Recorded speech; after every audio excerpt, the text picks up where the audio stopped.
Pozdrav svima, moje ime je Suzana i dobrodošli na moj YouTube kanal.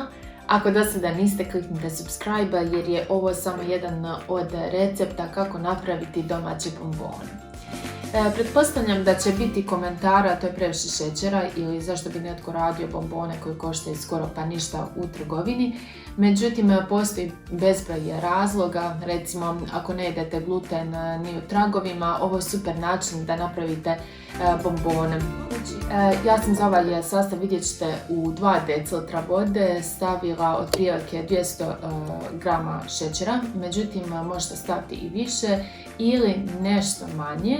I također možete izabrati okus kakav želite. Ja sam stavila rakiju od limuna, a možete koristiti onaj sok za mučenje ili neki ekstrat i dati svojim bombonama neki okus koji želite. Evo, nadam se da ćete uživati. Još ću za kraj pokazati kako one unutra izgledaju.